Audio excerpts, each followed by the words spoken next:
Hello, welcome to Papa Nick's Music. I am, as always, your host, Papa Nick Lewis, and today we're talking about favorite albums. I've been thinking about this a lot lately. I've been trying to figure out what it is about certain albums that sets them apart. Why do I like them as much as I do? And this is extremely difficult to do because of the whole subjectivity thing. Many times, I would argue, most times, that you have a strong aesthetic connection to something, that is, it happens at like a subatomic level. I mean, why is it your favorite? Because you like it a lot, right? I mean, at best, all you can do, I think, is figure out what the individual aspects are of the thing that you do like, but that still won't completely explain why it's your favorite, right? Yeah. But that's what we're going to try to do today. We're going to try to talk about what I think are some of the qualities that make my favorite albums my favorite albums. Even though I'm not talking about ranking, I'm not talking about, that this album is better than other albums or anything like that. The whole emphasis here is on the fact that these are my favorites. Should set aside for now the need for doing the subjectivity notice, but what the hey, I'm going to go ahead and do it. We've got the subjectivity notice. Artistic appreciation is inherently subjective. There's no such thing as objectively good or objectively bad art. There is only art that I like and art that I do not like. And as long as we keep that firmly in mind, this is a wonderful conversation. It's fun and it's informative and all of that fun stuff. As soon as one or the other of us starts thinking in terms of being objectively right or wrong, that's when everything goes down the drain. So we're not going to do that today. Focusing on how these are my favorites, and I'm trying to tease out some of the reasons why these are my favorites. I'm not saying that you will automatically like these albums or anything like that. Okay? Now, much like when I was earlier this year, I did a series, may have even been late last year, sometime in the past. I did a series of videos talking about what I thought were perfect albums. And that started as a thought exercise on my part, trying to figure out what are the quality. I would look at this album and I would think, this album, I think this is a perfect album. I think this next one that is very similar is not. So how are they different? What is it about this album that makes it perfect when this album is not, right?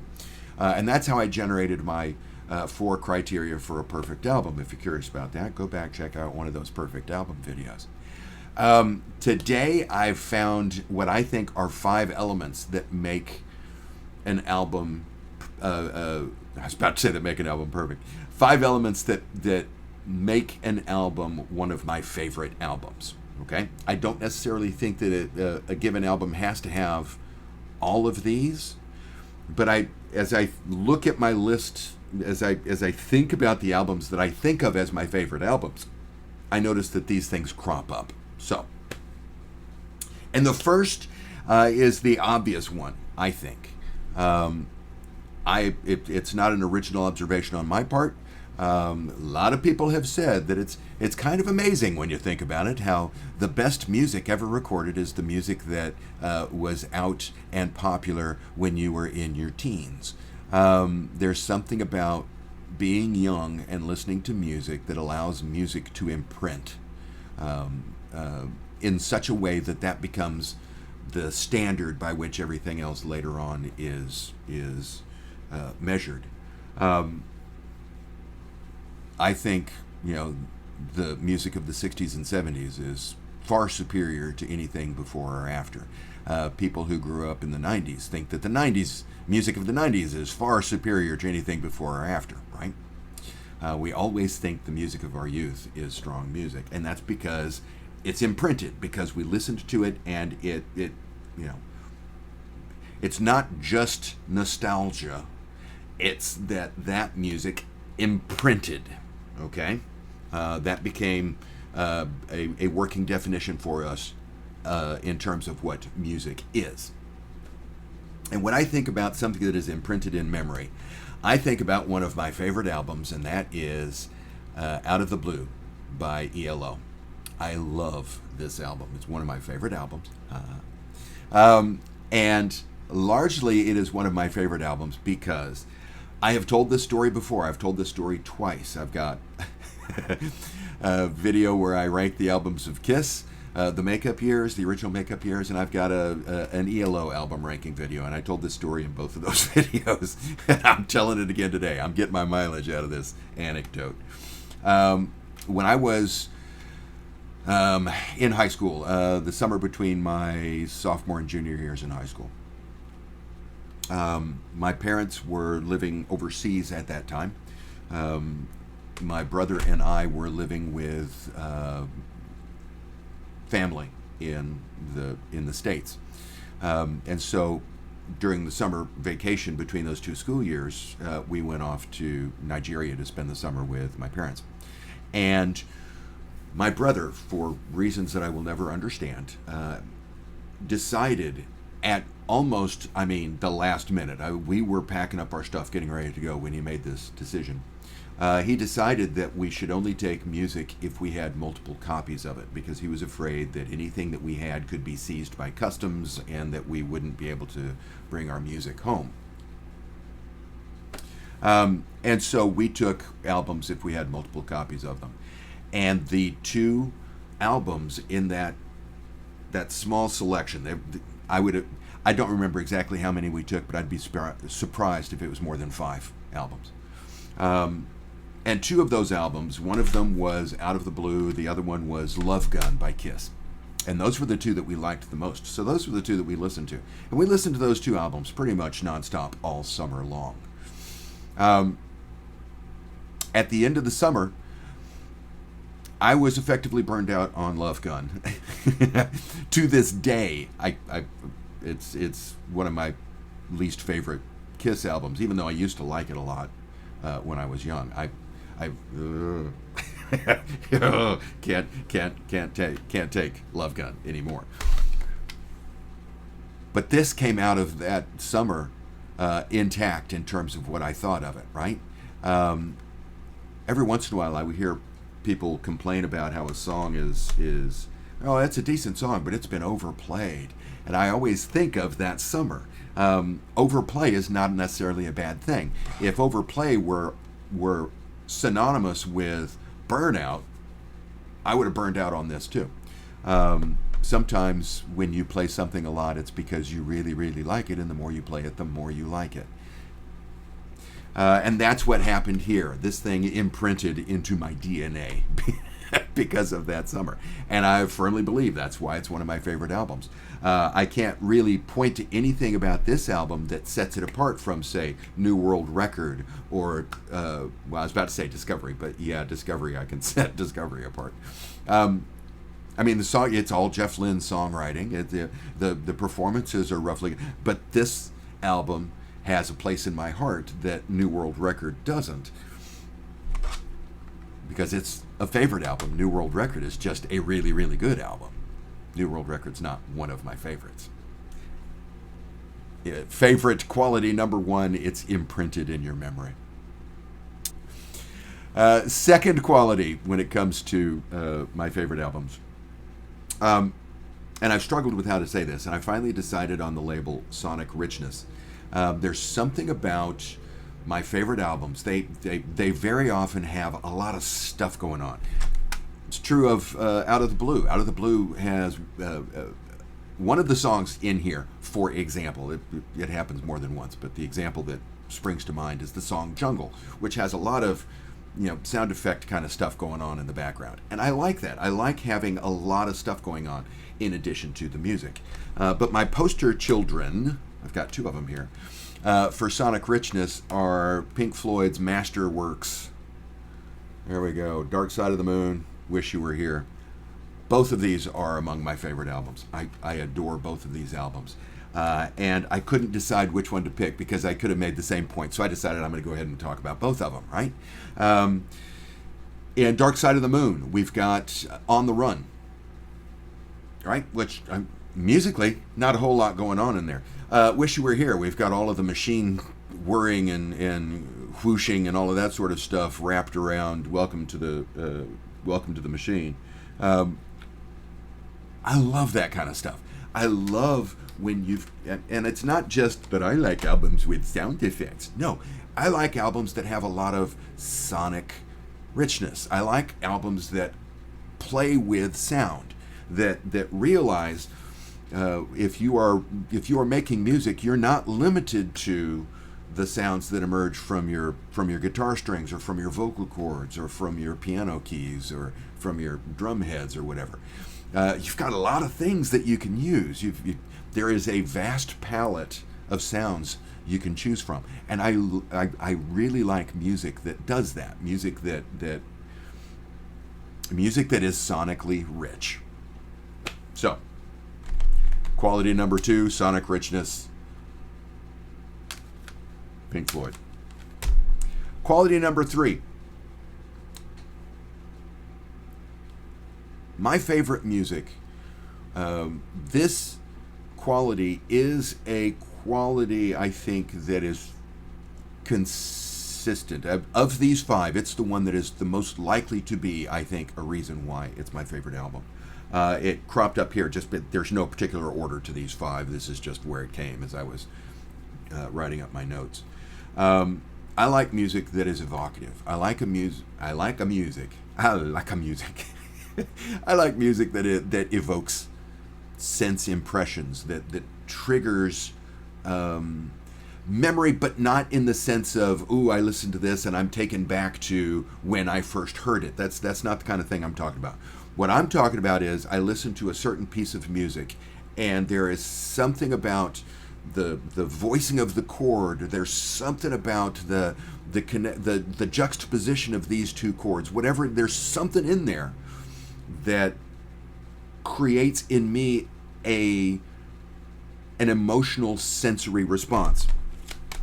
One of my favorite songs of all time, off of Dark Side of the Moon, or one of my favorite songs of all time is on Dark Side of the Moon, and that's Us and Them. I love Us and Them. There's something about that opening, the piano chords, that just, I listen to that and I am immediately taken back to a series, a sample of, a collection of sensory images that I equate to a nice, crisp fall day from my childhood. It's not a specific day. It's not like, ooh, I listened to this and I remember. No, it's a sense of walking down the street on a crisp day. Sun is out and it's in the afternoon, but I'm still having to wear my jacket, right? It's crisp, and it's late enough in the fall that the sun's rays are a little bit muted. Maybe it's a little overcast, so it's not a gray day, but it's not a vividly bright day like you would have in the summer. And the trees have leaves that are in the process of changing. So we've got some green, but we've also got some red and some gold and some brown. We've got the smell of burning leaves in the air because we used to burn leaves when I was a kid. And all of this stuff together is a place of peacefulness within me. It is a sense of comfort and all's right in the world and happiness. And I get that. I can almost smell the burning leaves when I listen to the intro of Us and Them. But the most evocative music that I could pick, this was actually my first favorite album. When this thing came out in the early, 72, I guess. My oldest brother had a copy of this thing, and when I played it and listened to it, it's like, okay, I now know what a favorite album is, because this was my favorite album. For the longest time, this was my favorite album. This was the first album that I bought on CD when I started upgrading my albums. It wasn't, I'm not counting CDs that I got as gifts or anything like that. I'm saying I went out and I bought this with the intent of replacing the old vinyl copy that I had, because the old vinyl copy that I had I'd played so many times it was starting to wear out. And this is that actual CD. And I've got another version of it on CD that I also listen to, right? I mean, I've always had at least 2 copies of Fragile in my library at any given point. I was surprised that I don't still have an old vinyl copy of it. And I listen to this thing, and I see colors, and I see geometric shapes, and I say it's not full on synesthesia, but it's very, very close. And I love that about this album. When I was a kid listening to it, I would stare at this album cover and listen to the music. And there's something about that connection of the vivid, this is a fairly vivid fantasy album cover. And listening to this highly emotional, I think, music, watching that cover is just, I sit and I listen to this. There is no way I can play this album in the car on a long drive, for example, because I'm going to run off the road and go through billboards and drive over shopping carts and stuff like that, because there's no way I could actually pay attention to what I'm doing if I'm listening to this album. Because when I'm listening to this album, I am transported. And I am seeing things that aren't there, and I'm hearing things that aren't there, and I'm feeling things that aren't there, because of the strength of the sense imagery in the music of this album. It's evocative music.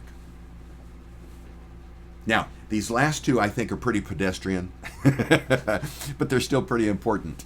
One of the elements of my favorite albums is that they display musicianship that I greatly respect, that I greatly admire. Oh man, Chris Squire, are you fucking kidding me? Mood for a Day, oh man, I could practice every day the rest of my life. I'm never going to be good enough on the guitar to play Mood for a Day. That just, Steve Howe is fantastic. Chris Squire, oh man, the way he, oh man, fantastic.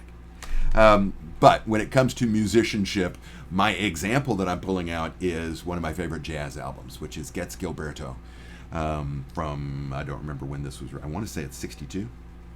63. That's close. I love this album. I love Joao Gilberto's guitar playing. His singing is okay. I mean, it's serviceable, but I love listening to him play his guitar. It's, man,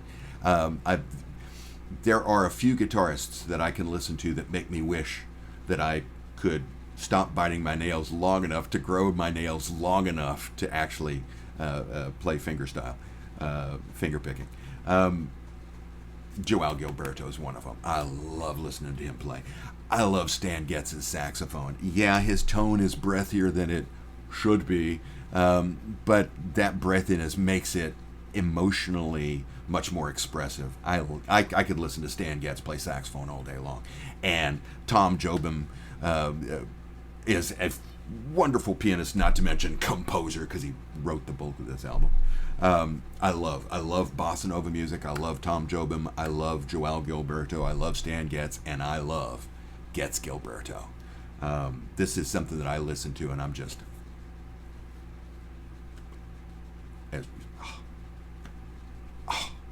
love this album.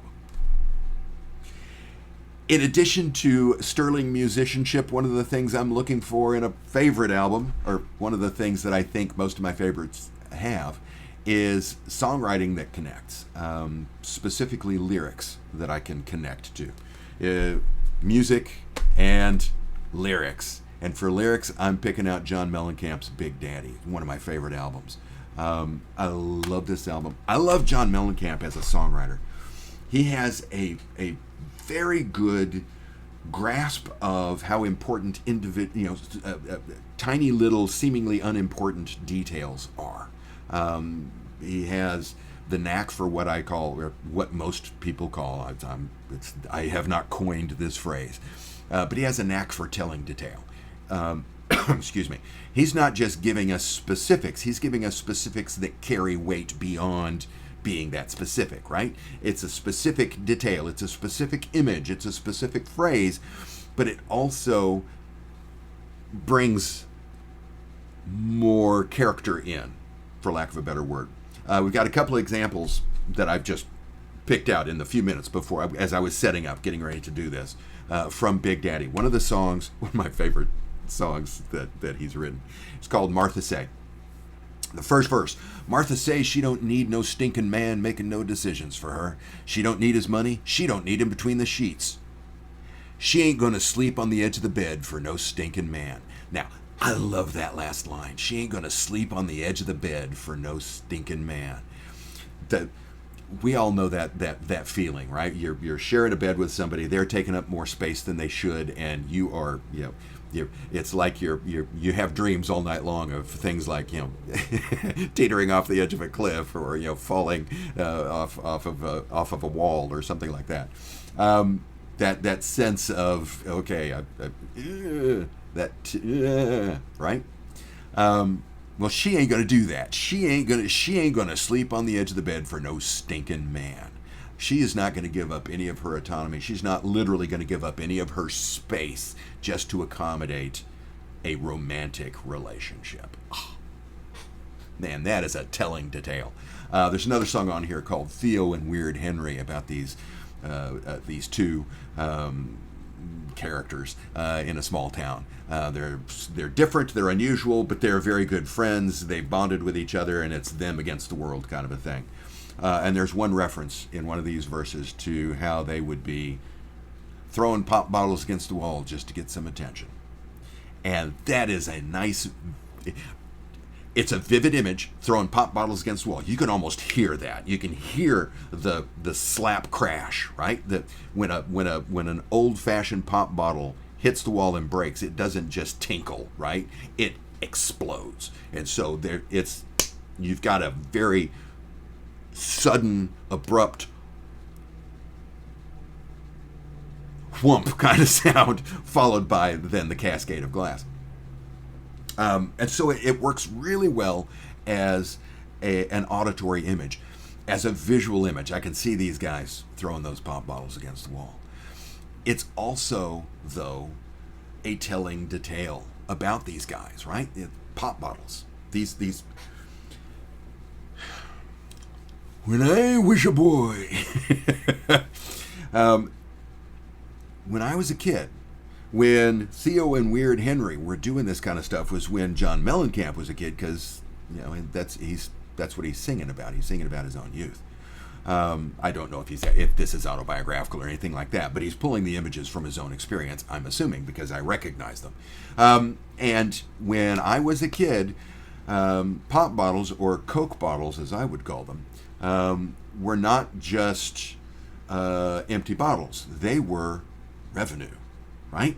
There were a few things that you could do if you wanted to earn a little extra money in order to be able to buy, say, an album that you had your eye on down at the Five and Dime. One of the things you could do is you could mow lawns. One of the things you could do is you could offer to do, fix-it work kind of stuff. Your neighbor has a squeaky gate. You can, you want me to fix your gate for you, that kind of stuff. Or you could collect pop bottles, Coke bottles, pop bottles, soda water bottles, whatever you call them.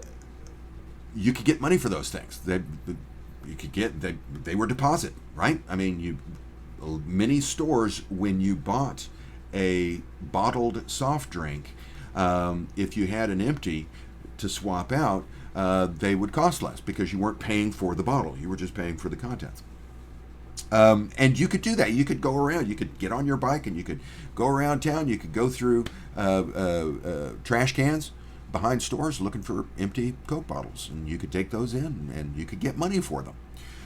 So when Theo and Weird Henry are throwing pop bottles against the wall just to get some attention, it's not just that they're making noise. It's that they're making noise by an act of destruction that they could be profiting from, right? They aren't just throwing glass against the wall to get some attention. No, they're throwing pop bottles against the wall. That's a telling detail. I love that. I love that richness in language, being able to express so much using few words. Oh, fantastic. Great. John Mellencamp is a fantastic lyricist, I think. As opposed to, John Anderson, who... What the hell are you talking about? Anyway, these are the things that I think crop up the most frequently in my favorite albums, in my favorite music. It's stuff that's imprinted in my memory. It's stuff that is sonically rich. It's music that is evocative, that creates a sense reaction. It's music that displays high-level musicianship, and then finally lyrics that connect, particularly if they have that little hooky detail that I can latch on to. There may be other qualities. I don't know. That's my fairly weak way of saying this may end up being a series. I don't know. But for today, I think we'll leave it at that. These are some of the reasons why some of the albums that are my favorite albums are my favorite albums. I hope you enjoyed the conversation today. If you did, go ahead and click that like button. Click the subscribe if you have not already done that. Click the little bell for notifications. If you do subscribe, I would appreciate that. Thanks again for watching, and I hope that the rest of your day is jubilant. See you soon.